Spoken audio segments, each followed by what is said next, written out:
Chapter 20 Journey to Ixtlan. John Gennaro returned around noon, and at Don Juan's suggestion, the three of us drove down to the range of mountains where I had been the day before. We hiked on the same trail I had taken, but instead of stopping in the high plateau, as I had done, we kept on climbing until we reached the top of the lower range of mountains. Then we began to descend into a flat valley. We stopped to rest on top of a high hill. Don Gennaro picked the spot. I automatically sat down, as I have always done in their company, with Don Juan to my right and Don Gennaro to my left, making a triangle. The desert chaparral had acquired an exquisite moist sheen. It was brilliantly green after a short spring shower. "Gennaro is going to tell you something," Don Juan said to me all of a sudden. "He is going to tell you the story of his first encounter with his ally. Isn't that so, Gennaro?" There was a tone of coaxing in Don Juan's voice. Don Gennaro looked at me and contracted his lips until his mouth looked like a round hole. He curled his tongue against his palate and opened and closed his mouth as if he were having spasms.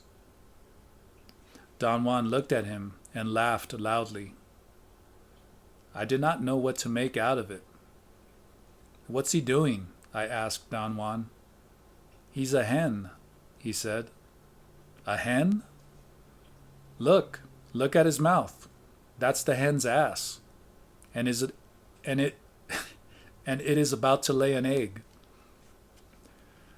The spasms of Don Gennaro's mouth seemed to increase. He had a strange, crazy look in his eyes. His mouth opened as if the spasms were dilating the round hole. He made a croaking sound in his throat, folded his arms over his chest with his hands bent inward, and then unceremoniously spat out some phlegm.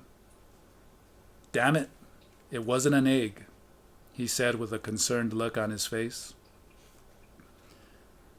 The posture of his body and the expression on his face were so ludicrous that I could not help laughing. "Now that Gennaro almost laid an egg, maybe he will tell you about his first encounter with his ally," Don Juan insisted. "Maybe," Don Gennaro said, uninterested. I pleaded with him to tell me. Don Gennaro stood up, stretched his arms and back. His bones made a cracking sound. Then he sat down again. "I was young when I first tackled the ally," he finally said. "I remember that it was in the early afternoon. I had been in the fields since daybreak, and I was returning to my house. Suddenly, from behind a bush, the ally came out and blocked my way. He had been waiting for me and was inviting me to wrestle him. I began to turn around in order to leave him alone, but the thought came to my mind that I was strong enough to tackle him. I was afraid, though. A chill ran up my spine, and my neck became stiff as a board. By the way, that is always the sign that you're ready. I mean, when your neck gets hard." He opened up his shirt and showed me his back. He stiffened the muscles of his back, neck, and arms. I noticed the superb quality of his musculature. It was as if the memory of the encounter had activated every muscle in his torso. "In such a situation," he continued, "you must always close your mouth." He turned to Don Juan and said, "Isn't that so?" "Yes," Don Juan said calmly. "The jolt that one gets from grabbing an ally is so great that one might bite off one's tongue or knock one's teeth out. One's body must be straight and well grounded, and the feet must grab the ground. Don Gennaro stood up and showed me the proper position. His body slightly bent at the knees, his arms hanging at his sides with the fingers curled gently. He seemed relaxed and yet firmly set on the ground. He remained in that position for an instant, and when I thought he was going to sit down, he suddenly lunged forward in one stupendous leap, as if he had springs attached to his heels. His movement was so sudden that I fell down on my back. But as I fell, I had the clear impression that Don Gennaro had grabbed a man, or something which had the shape of a man.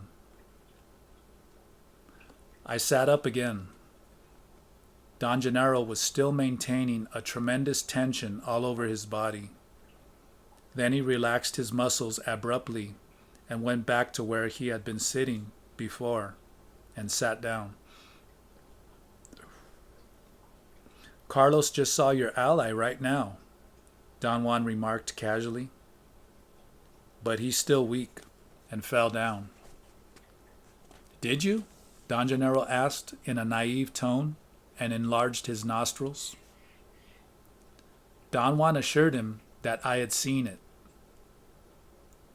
Don Gennaro leaped forward again with such a force that I fell on my side. He executed his jump so fast that I really could not tell how he had sprung to his feet from a sitting position in order to lunge forward. Both of them laughed loudly, and then Don Gennaro changed his laughter into a howling indistinguishable from a coyote's. "Don't think that you have to jump as well as Gennaro in order to grab your ally," Don Juan said in a cautioning tone. "Gennaro jumps so well because he has his ally to help him. All you have to do is to be firmly grounded in order to sustain the impact. You have to stand just like Gennaro did before he jumped. Then you have to leap forward and grab the ally." "He's got to kiss his medallion first," Don Gennaro interjected. Don Juan, with feigned severity, said that I had no medallions. "What about his notebooks?" Don Gennaro insisted. "He's got to do something with his notebooks. Put them down somewhere before he jumps. Or maybe he'll use his notebooks to beat the ally." "I'll be damned," Don Juan said with a seemingly genuine surprise. "I have never thought of that. I bet it'll be the first time an ally is beaten down to the ground with notebooks." When Don Juan's laughter and Don Gennaro's coyote howling subsided, we were all in a very fine mood. "What happened when you grabbed your ally, Don Gennaro?" I asked.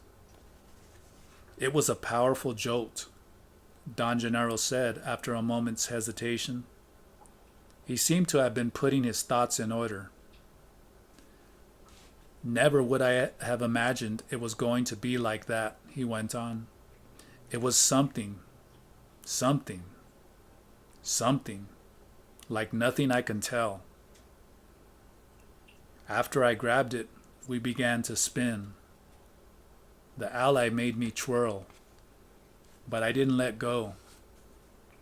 We spun through the air with such speed and force that I couldn't see anymore. Everything was foggy. The spinning went on and on and on. Suddenly, I felt that I was standing on the ground again. I looked at myself. The ally had not killed me. I was in one piece. I was myself. I knew then that I had succeeded. At long last, I had an ally. I jumped up and down with delight. What a feeling. What a feeling it was. Then I looked around to find out where I was. The surroundings were unknown to me.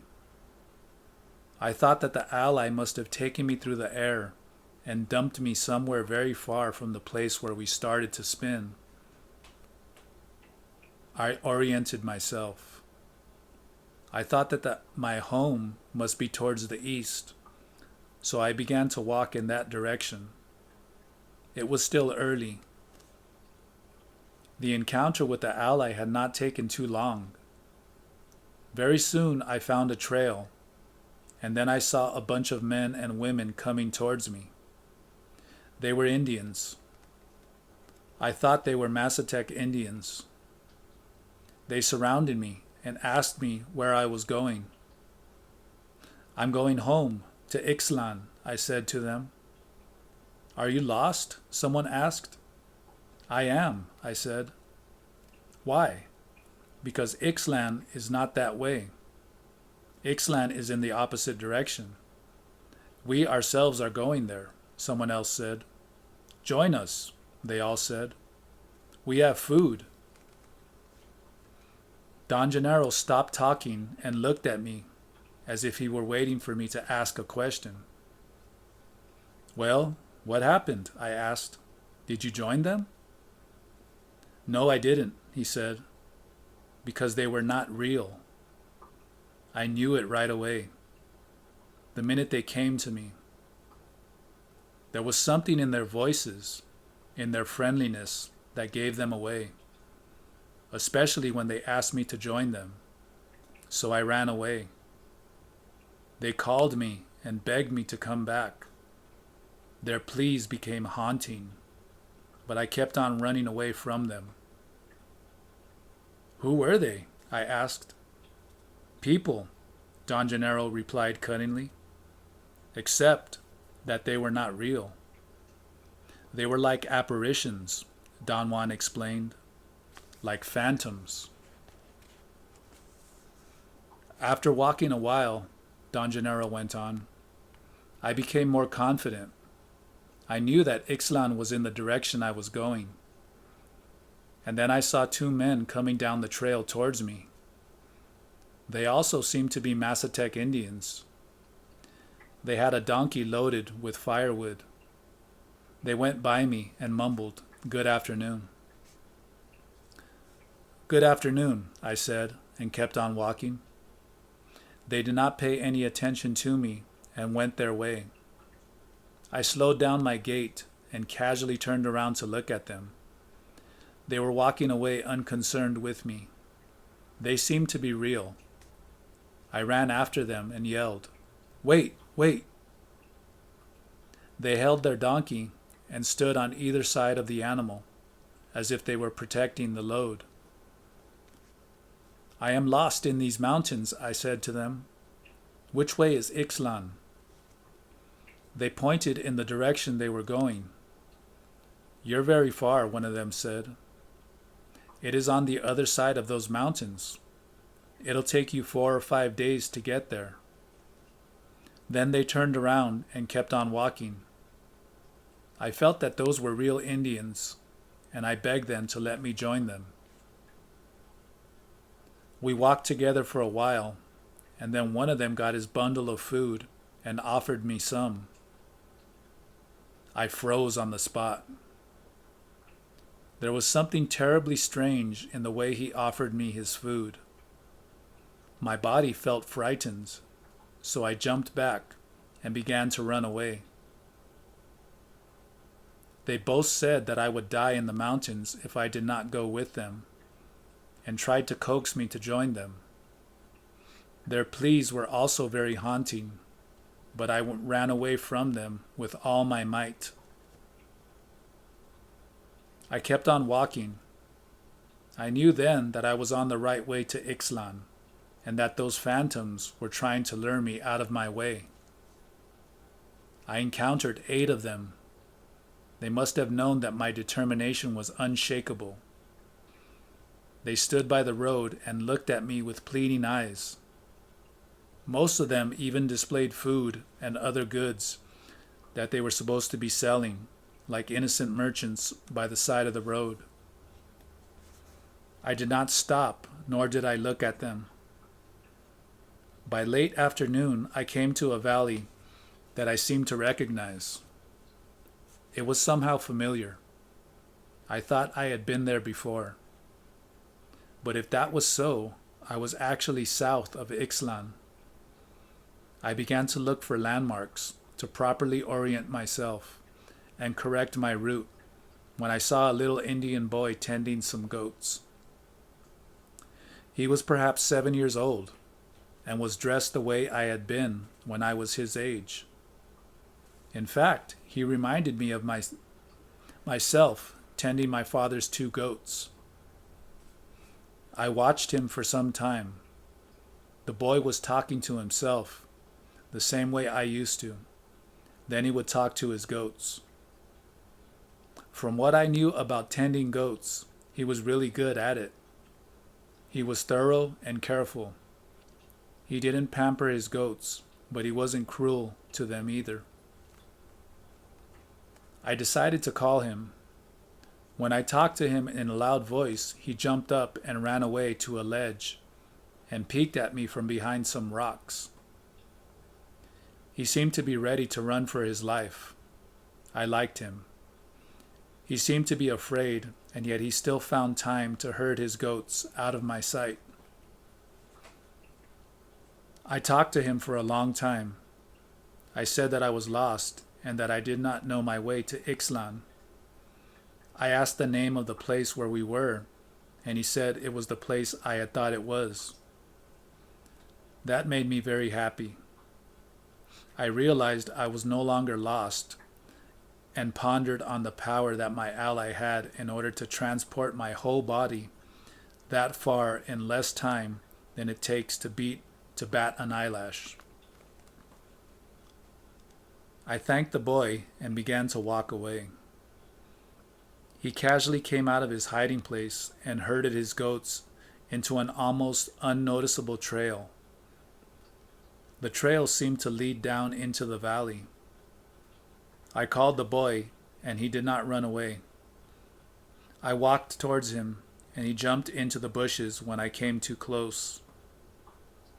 I commended him on being so cautious and began to ask him some questions. "Where does this trail lead?" I asked. "Down," he said. "Where do you live?" "Down there." "Are there lots of houses down there?" "No, just one." "Where are the other houses?" The boy pointed towards the other side of the valley with indifference, the way boys his age do. Then he began to go down the trail with his goats. "Wait," I said to the boy. "I'm very tired and hungry. Take me to your folks." "I have no folks," the little boy said, and that jolted me. I don't know why, but his voice made me hesitate. The boy, noticing my hesitation, stopped and turned to me. "There's nobody at my house," he said. "My uncle is gone, and his wife went to the fields. There is plenty of food, plenty. Come with me." I almost felt sad. The boy was also a phantom. The tone of his voice and his eagerness had betrayed him. The phantoms were out there to get me, but I wasn't afraid. I was still numb from my encounter with the ally. I wanted to get mad at the ally or at the phantoms, but somehow I couldn't get angry like I used to, so I gave up trying. Then I wanted to get sad, because I had liked that little boy, but I couldn't, so I gave up on that too. Suddenly I realized that I had an ally, and that there was nothing that the phantoms could do to me. I followed the boy down the trail. Other phantoms lurched out swiftly and tried to make me trip over the precipices, but my will was stronger than they were. They must have sensed that, because they stopped pestering me.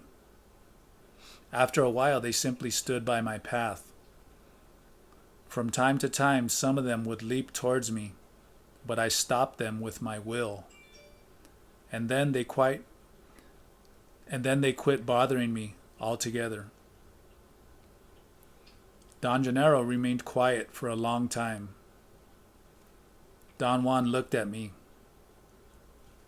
"What happened after that, Don Gennaro?" I asked. I kept on walking, he said factually. It seemed that he had finished his tale, and there was nothing he wanted to add.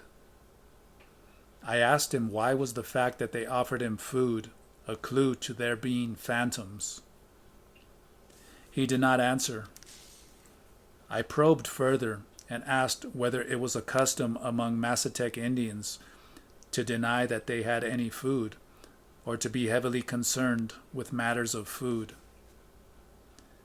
He said that the tone of their voices, their eagerness to lure him out, and the manner in which the phantoms talked about food were the clues, and that he knew that because his ally was helping him. He asserted that by himself alone he would have never noticed those peculiarities. Were those phantoms allies, Don Gennaro? I asked.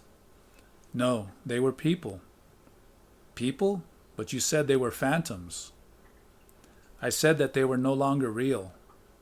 After my encounter with the ally, nothing was real anymore. We were quiet for a long time. What was the final outcome of that experience, Don Gennaro? I asked. Final outcome? I mean, when and how did you finally reach Ixtlan? Both of them broke into laughter at once. So that's the final outcome for you? Don Juan remarked. Let's put it this way then. There was no final outcome to Gennaro's journey. There will never be any final outcome. Gennaro is still on his way to Ixtlan. Don Gennaro glanced at me with piercing eyes, and then turned his head to look into the distance, towards the south.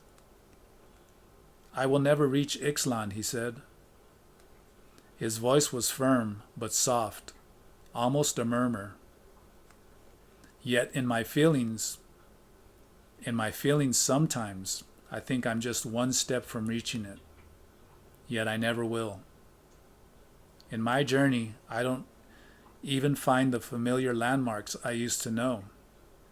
Nothing is any longer the same. Don Juan and Don Gennaro looked at each other. There was something so sad about their look. In my journey to Ixtlan, I find only phantom travelers, he said softly. I looked at Don Juan. I had not understood what Don Gennaro had meant. Everyone Gennaro finds on his way to Ixtlan is only an ephemeral being, Don Juan explained. Take you, for instance. You are a phantom. Your feelings and your eagerness are those of people. That's why he says that he encounters only phantom travelers on his journey to Ixtlan. I suddenly realized that Don Gennaro's journey was a metaphor. Your journey to Ixtlan is not real then, I said. It is real, Don Gennaro interjected. The travelers are not real.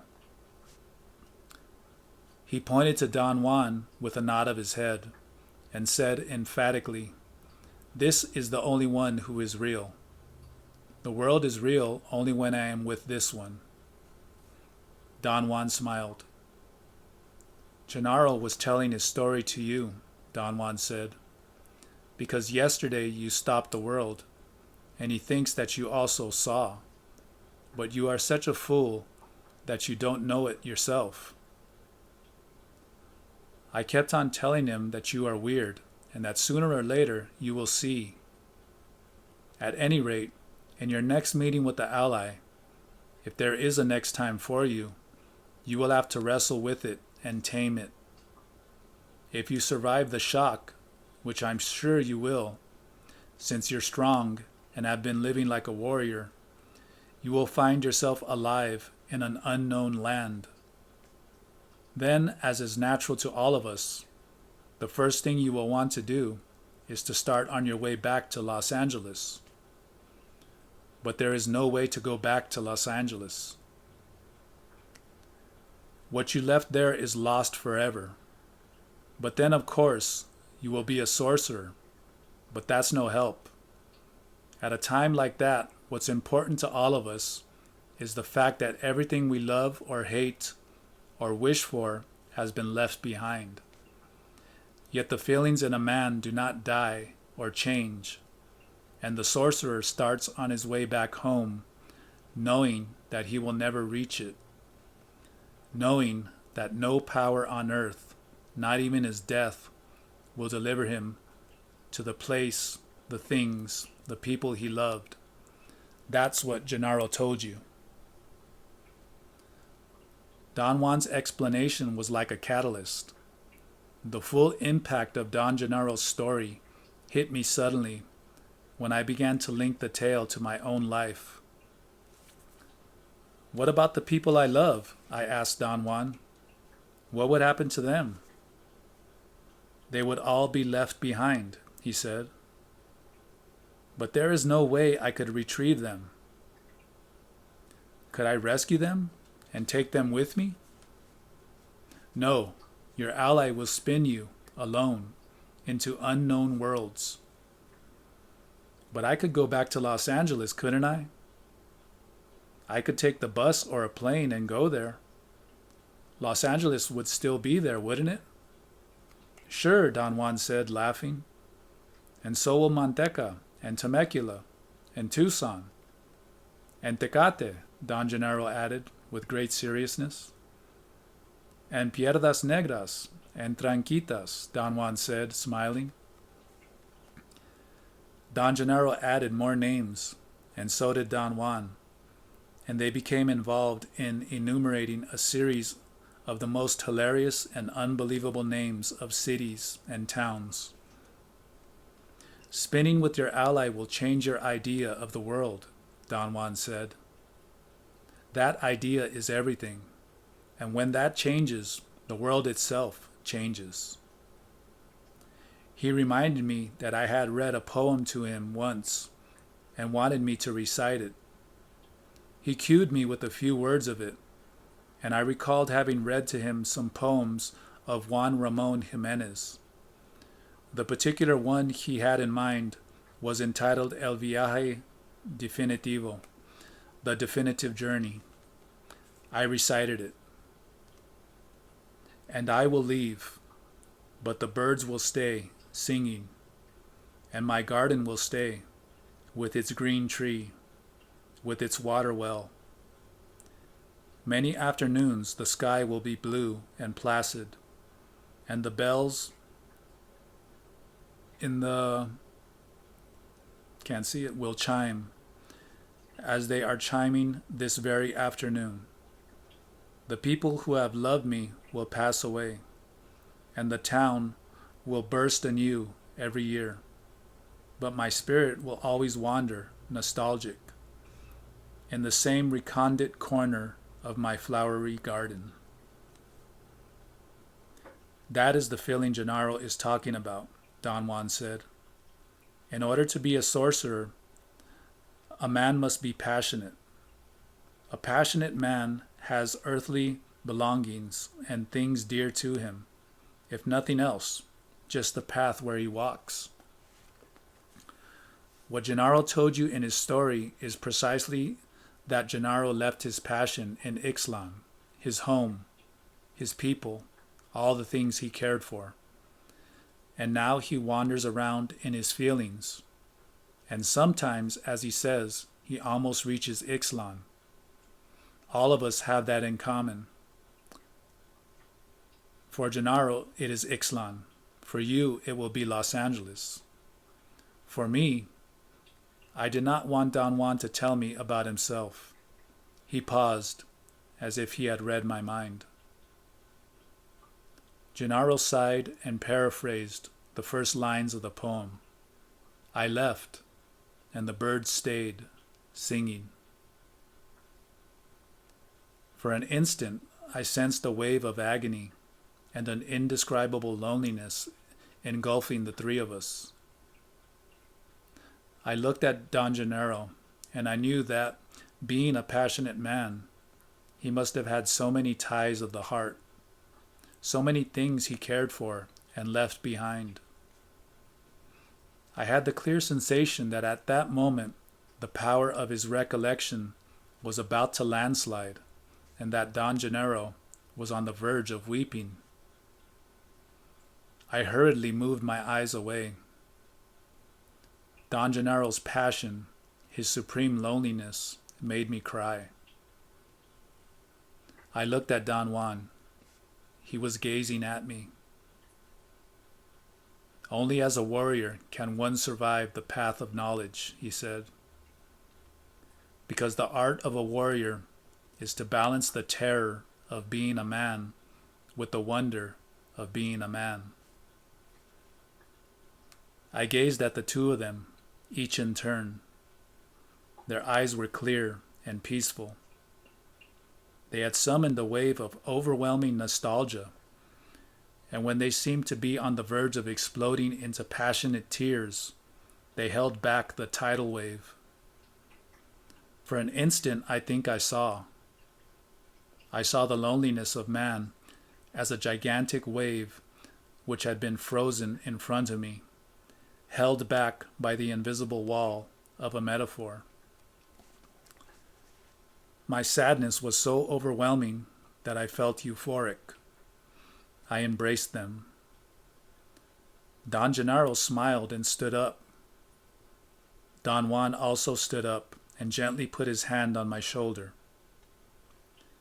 "We are going to leave you here," he said. "Do what you think is proper. The ally will be waiting for you at the edge of that plain." He pointed to a dark valley in the distance. "If you don't feel that this is your time yet, don't keep your appointment," he went on. "Nothing is gained by forcing the issue. If you want to survive, you must be crystal clear and deadly sure of yourself." Don Juan walked away without looking at me.